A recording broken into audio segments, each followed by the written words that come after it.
Modeli nədir? İndezit. Adres hardadır? İçində klapanı var suyu saxlayan, o xarab olub, dəyişilməlidir. Bəli.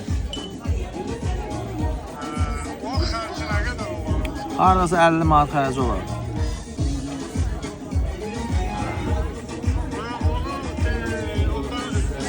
Onu kanalları hər dəfə bağlamaq lazımdır. Yəni müvəqqəti. Vəqqəti olaraq eləməz. O hər dəfə olmur, birdən görsən. İndi bir dəfə hər dəfə olacaq da, indi arada olur. İndi birdən bir də baxırsan evdə yoxsan, su bastı evi. Gəldi ki, şey olsun. Dediyim kimi, lazım olsa fikirləşin, xəbər edin, gəlir düzəlir. Yaxşı oldu, sağ ol. Çox sağ ol oldu.